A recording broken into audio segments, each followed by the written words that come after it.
You're at 109 right now. 1 2 1 2 1 2 1 2. Okay, I see that we are recording. I have my headphones and my microphone on, and I want to talk to you all about this work of art here. Hi, hello, hi, welcome to the Larry Show. Let me grab my book. It's just over here. Please stop by iSee109.store to pick up your copy of 109 today. Here it is. This is the display copy. As you see, it's written at the bottom, display only. This is a work of art that I made to accompany and to illustrate the story that I'm retelling, because it happened and now I have a story to tell and sell. That's what I'm doing. I'm selling my story, y'all. I've traveled to date to about 41 countries. That's right. And I want you to come along the journey with me as I travel to more countries. Everything is available on, let's see, my podcast. iSee109 is available wherever podcasts are available, at least on 9 different podcast venues. Um, I upload my podcast to Anchor, and from that point on, they send it out to other podcast venues. Let me check to make sure. Yep, audio looks good. Everything is working superbly. So I have my podcast.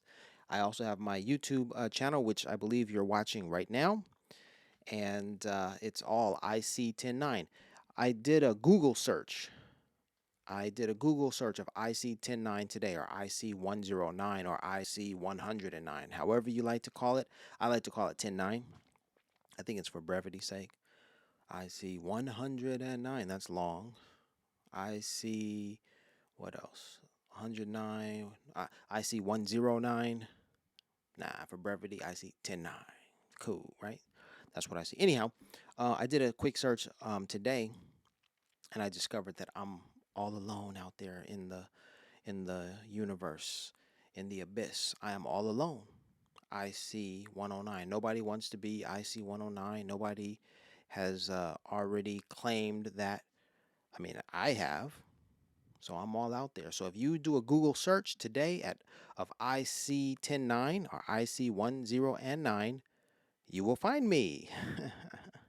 You will not find anyone else, but you will find me. And that's wonderful.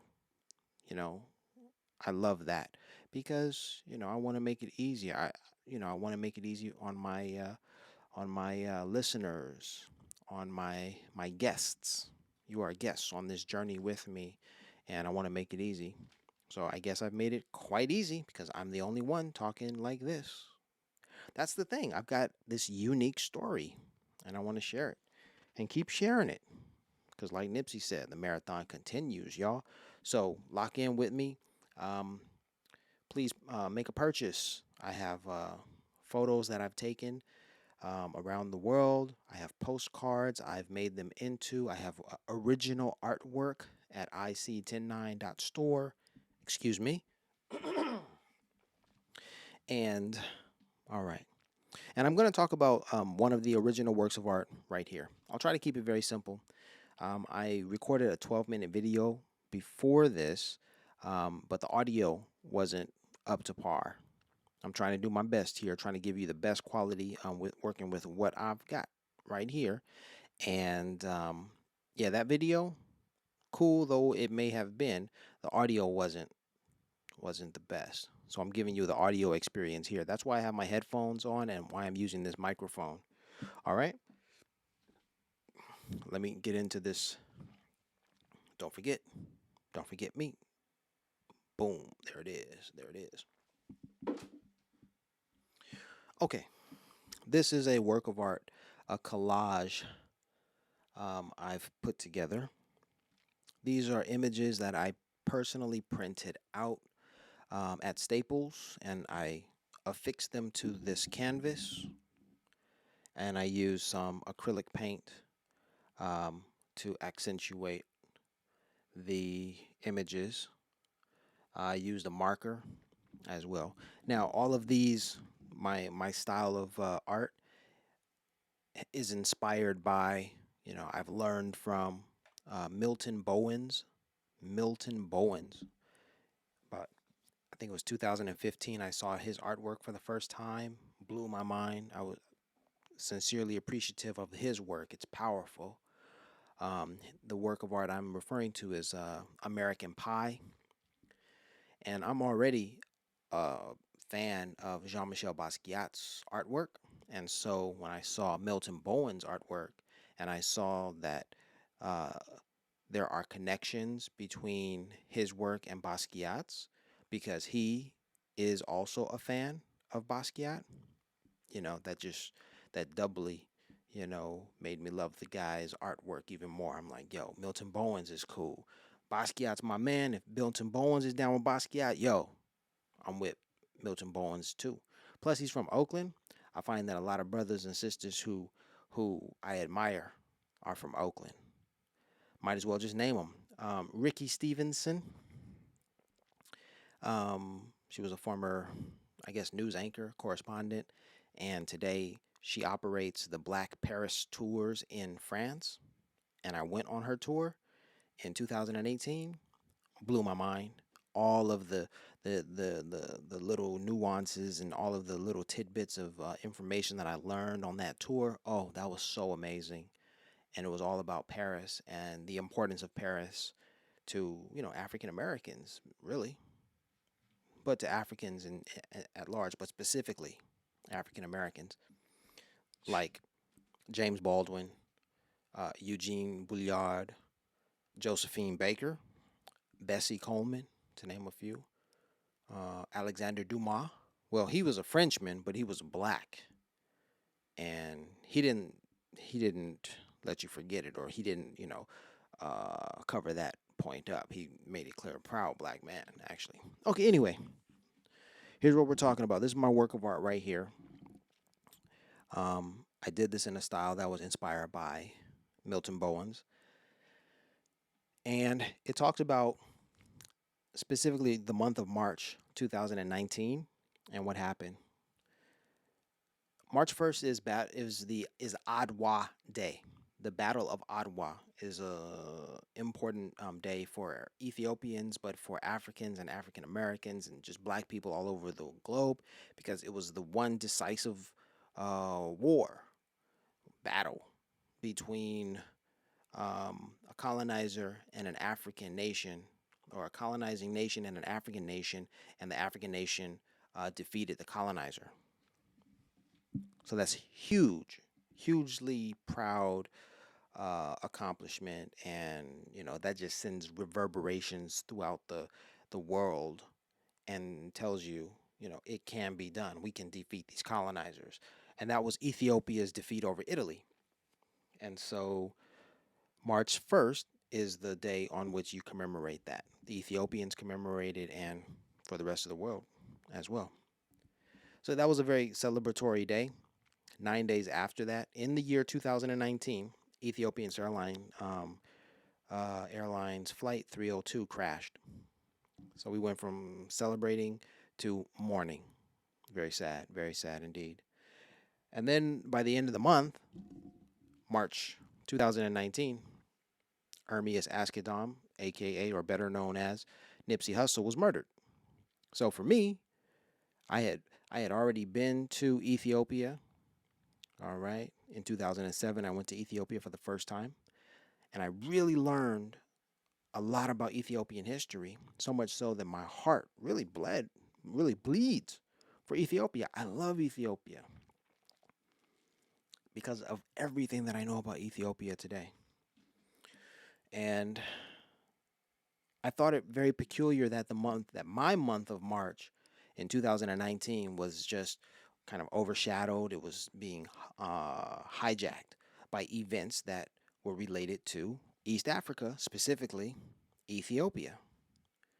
And I'll tell you how Nipsey Hussle plays into that, because when Nipsey was murdered, that was here where I am now in Los Angeles.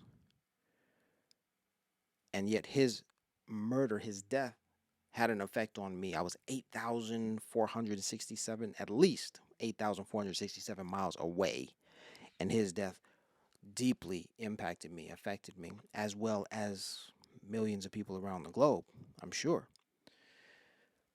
Well, how does it relate to Nipsey? Because he was born and raised in Los Angeles. Well, Nipsey's father is of Eritrean descent. So Nipsey is half Eritrean or half African, and by way of his mother, half African American. All right. Now, because of Nipsey's lineage, heritage, ancestry, I liken him to being, an East African, specifically from Eritrea. But here's the cool part, because I've been talking about Ethiopia, but here's the cool part. You see, Ethiopia and Eritrea weren't always separate. At one time, they were one people. And East Africans have been called Abyssinians. So before they were Eritreans and Ethiopians, they were Abyssinians. And then if you go back even farther into history, before they were Abyssinians, they were Axumites, because they were the empire, the Axumite empire existed and was ruled by Queen of Sheba. And so, Nipsey's bloodline, basically what I'm saying is it traces back to that biblical kingdom, Axum. It probably goes back even further to the Punt, another empire, and Dumt, another empire. But for my purposes, because I've been to, this is an Axumite cross, a cross representing Christianity, a cross representing the city of Axum, all right? And the significance of Axum resonated with me when I traveled there. I just made the connection. Oh, Nipsey was an Axumite. I've shared this idea with others, and they're like, "Yeah, of course, you're right on the money with that one, bro. We understand what the logic is, and we're with you." So my point there is, how come all of these things affected these East Africans, specifically these Axumites? All right, specifically Ethiopians and Eritreans. Ethiopians with the crash, and Nipsey Hussle, the murder with the Eritreans. And don't get it twisted, the Eritreans are very much aware of their brother, Nipsey Hussle. I was in Sweden a month or two ago, and while I was there, I encountered many Eritreans and many Ethiopians, and I asked them if they knew of Nipsey Hussle, and they said, "Of course, we know of Nipsey Hussle. He was our brother in America, showing us that success is possible." So it was like international impact on Nipsey's part. Anyhow, there I was, 8,467 miles, at least that number of miles away from Los Angeles, my home, where I am right now. And some peculiar things started to happen to me. Let's see. During the month of March, these three events captured my attention. The Adwa Day, March 1st, March 10th, the Ethiopian Airlines crash, and then March 31st when Nipsey was murdered. But there were some other events that captured my attention. I think I'll start at the last. You may not be able to see it because of the way that my camera is positioned, but there's a picture of me holding a book. I have two Oreos laying on my stomach. I'm a big boy now, all right? I like my Oreos, like my beers, okay? And I don't like to exercise, apparently. All right, I was wearing a sock on my right foot. We're going to start there because that sock, although I was nursing my foot, I had put some ointment on my foot, and I was, nursing it back to health. It didn't matter much. It was just a matter of me, I didn't want to put that ointment. I didn't want the ointment to get on the floor and, be messy. So I put a sock on my foot. But here's the thing. When I saw the video after Nipsey had been shot, I watched as they were wheeling his body away, the firemen, and he was on a gurney, and Nipsey had one sock on his foot. That might be just a mundane detail, just a coincidence. But imagine, I'm thousands of miles away. I'm hurt by this man's passing, by this news, because he was a personal hero of mine. And then the last image I see of Nipsey is of him carried out on a gurney, and he has one sock on his left foot. And I thought it very peculiar because I had taken this photo of myself in this position. I was reading a book, relaxing in the desert, and I just happened to have one sock on my right foot. And I thought, wow, that's so peculiar because one sock on my right foot, one sock on Nipsey's left foot, left and right, that matches. It's like there's sort of a connection there. And yes, absolutely, that was a mundane detail, but it was a detail that really struck me because so many other things had happened. So many other things had happened around Nipsey's murder that all of these things just, piqued my curiosity and made me wonder, like, hey, are these things coincidences or is something happening? Am I actually receiving messages, right? So, yeah, this is not the end of my story, but I'm going to end this video here. And I'm going to tell you, I'm going to be completely transparent with you. I'm making these videos. I have my my podcast. I have my YouTube channel because I'm trying to grow in popularity. But the thing about it is, I am not. What is it? I'm not fabricating any of this. I'm not embellishing anything that I'm telling you. I have this wholly fascinating story that you need to hear. You need to digest it. You need to share it with others because this is a part of the marathon. All right. This part right here, like Cat Williams, this part right here, this part right here, this part right. Yeah. This one right here, this story, it's a doozy, y'all. It's a doozy. So, just kick back, subscribe to the channel, and, pick up on the podcast. And once you're locked in, just keep coming back to check up on me, to check it. Now, I'm going to tell you, the story doesn't change. All right. Since 2019, Nipsey helped me bring all of these ideas to a point.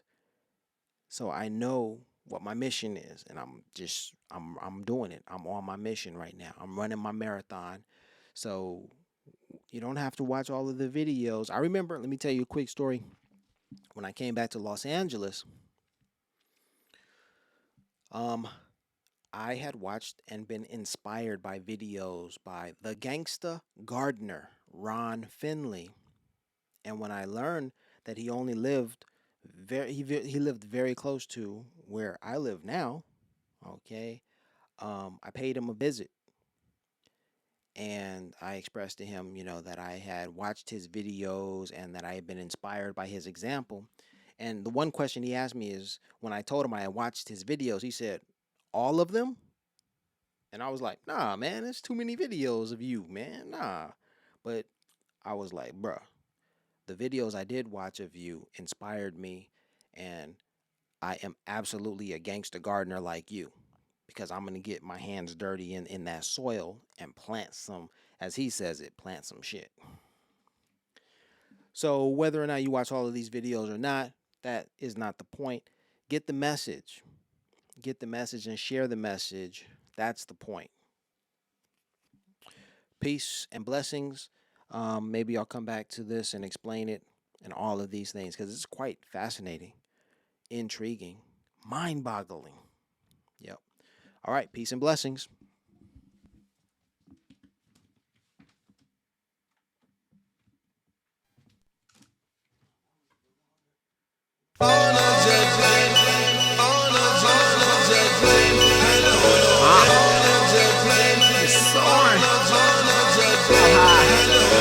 Window seat surfing on the wing.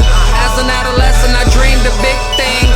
Climb to the top of the mountain to see the scene. Petty rap don't want me to have anything. I'm